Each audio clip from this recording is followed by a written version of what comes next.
Letter 13. Peace and Confidence. On the same subject. What you tell me about the peace and tranquility you experience has given me great pleasure. You must remember all your life that one of the principal reasons why certain souls do not advance is because the devil continually throws them into a state of uneasiness, perplexity, and anxiety, which makes them incapable of applying themselves seriously, quietly, and with constancy to the practice of virtue. The great principle of the interior life is the peace of the soul, and it must be preserved with such care that the moment it is attacked, all else must be put aside, and every effort made to try and regain this holy peace. Just as, in an outbreak of fire, everything else is neglected to hasten to extinguish the flames. Read from time to time the treatise on the peace of the soul, which is to be found at the end of the little book called The Spiritual Combat, and which the ancient fathers very truly called the road to paradise, to make us understand that the high road to heaven is this happy peace of the soul. The reason of this is that peace and tranquility of mind alone give great strength to the soul, to enable it to do all that God wishes, while, on the other hand, anxiety and uneasiness make the soul feeble and languid, and as though sick. Then one feels neither taste for nor attraction to virtue, but on the contrary, disgust and discouragement, of which the devil does not fail to take advantage. For this reason he uses all his cunning to deprive us of peace, and under 1,000 specious pretexts, at one time about self-examination or sorrow for sin, at another about the way we continually neglect grace, or that by our own fault we make no progress, that God will at last forsake us, and 100 other devices from which very few people can defend themselves. This is why masters of the spiritual life lay down this great principle to distinguish the true inspirations of God from those that emanate from the devil, that the former are always sweet and peaceful, inducing to confidence and humility, while the latter are intense, restless, and violent, leading to discouragement and mistrust, or else to presumption and self-will. We must, therefore, constantly reject all that does not show signs of peace, submission, sweetness, and confidence, all of which bear, as it were, the impression of the seal of God. This point is a very important one for the whole of our life. You ask me for some rules by which to regulate the thoughts of the mind during the day, to which I answer. First, that it is better to approach God and virtue by the affections of the heart than by the thoughts of the mind, and it is an important counsel to nourish the heart and make the mind fast, that is to say, to desire God, sigh after God, long for the holy love of God, for an intimate union with God, without amusing yourself with so many thoughts and reflections. Therefore it is more useful to occupy yourself with the affair of belonging to God without reserve, with the desire to lead an interior life, with a profound humility, fervor, the gift of prayer, the love of God, the true spirit of Jesus Christ, and with the practice of those virtues which he taught by word and his divine example, than to make 1,000 useless reflections about them. If you do not feel any of these desires, the mere wish to have them, the mere raising of the heart, is sufficient to keep your soul recollected and united to God. Therefore, once more, the mere raising of the heart to God, or towards certain virtues in order to please God, will do more to help you on than all your reflections and grand reasonings. This is called being led to God by inclination, attraction, and affection, and this way is gentler, surer, and more efficacious than all those beautiful lights, unless, indeed, God infuses them by his grace and special favor, and even then, unless these lights are united to a certain taste and an interior attraction which touches and charms the heart, we usually make no progress. Second, God often permits souls to suffer from that emptiness of the mind of which I have spoken before, and in such cases it would be useless to wish to have distinct thoughts, since God has deprived us of them.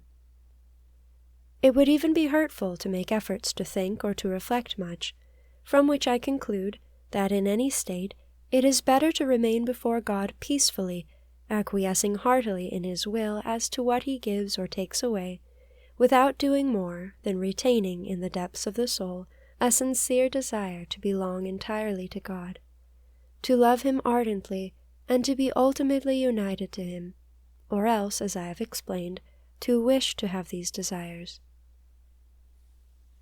Third, as God gives lights and thoughts when He pleases, either in prayer or at other times, if you find that these lights and thoughts come quietly and gently, you can dwell upon them for as long a time as you feel any attraction or repose, content to let them go whenever God pleases, without making any effort to retain them. Otherwise it would seem as if they were your own, and would act against that perpetual dependence in which God wills to keep those souls which He calls to the interior life.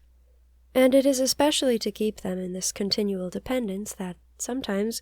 God does nothing but give and take away in turns, almost unceasingly, and this produces in those souls perpetual changes. It is through these different changes and constant vicissitudes that God Himself exercises these souls in a perfect submission of mind and heart, in which consists true perfection. The conduct of God in the interior of the souls He loves and wishes to raise to a perfect and solid virtue somewhat resembles that of a wise and firm mother, who, to overcome the obstinacy and self-will of her child, and to make him perfectly submissive and obedient, gives and takes away again what he likes best, and continues to do so until she has overcome his rebellious spirit. Oh, if only we could understand the loving conduct of God, what peace would be ours, and what submission we should practice in the midst of these spiritual vicissitudes and changes of the interior state. From this I draw the conclusion which I have often explained to you before, that, in certain circumstances, the most efficacious way of making spiritual progress is the simple one of acquiescing in the will of God. I agree to all, Lord. I wish what you wish. I resign myself entirely to your will. This is called desiring nothing, and being prepared for everything. Nothing for oneself, and everything by resignation. It is called walking before God in the greatest simplicity. This method, in a certain sense, has nothing disturbing about it, because this most simple adhesion of our will to the will of God comes almost spontaneously as a drawing and attraction, and finally as a sweet habit. You are surprised that, having heartily made certain sacrifices for God, temptations about them should return most violently, so as to cause you anxiety. It is necessary that this should happen, to prevent self-complacency and self-love, which would spoil all. Be satisfied, then, that God has inclined you in the first place by His grace to make these sacrifices for Him, and firmly resist the temptations to retract them. God intends through them to keep you humble. The mind is naturally so inclined to vaunt itself and to be puffed up about everything, and to appropriate to itself all that is good and virtuous by self-complacency, that without the help of these oft-repeated trials of our misery and feebleness, we should flatter ourselves to have had a great share in the victory, and should thus lose all the fruit we might have gained. In withdrawing from the truth of our own nothingness, we go on in vanity and lies, which are so opposed to God, who is essential truth. Thus it is that the actual and almost unintermittent experience of our own weakness becomes the protection of those virtues that faith makes us practice. From this it happens that, according to the progress we make, God gives us corresponding light, and a more lively realization of our misery and poverty, to retain in us the treasures of grace and virtue of which our enemies would deprive us, if God did not bury them in an abyss of misery well known to ourselves and keenly apprehended by us. This will enable you to understand how it happens that the most saintly persons are always the most humble, and have the poorest opinion of themselves. It is because, by our great inclination to vanity, we compel God to hide from our own eyes the small amount of good that we do by the help of His grace, and all our spiritual progress and the virtues He bestows upon us without our knowledge. This is a very touching proof not only of our own misery, but also of the wisdom and goodness of our God, who is reduced, so to speak, to hiding from us His greatest benefits, for fear that we should love them and appropriate them by vanity and scarcely perceptible self-satisfaction. From this great rule, it follows that our wretchedness, thoroughly well recognized and experienced, is worth more to us than an angelic virtue, the merit of which we unjustly attribute to ourselves. This rule, deeply engraved in the soul, keeps it always in peace in the midst of a lively realization of its misery, since it regards these feelings as very great graces from God, as indeed they are.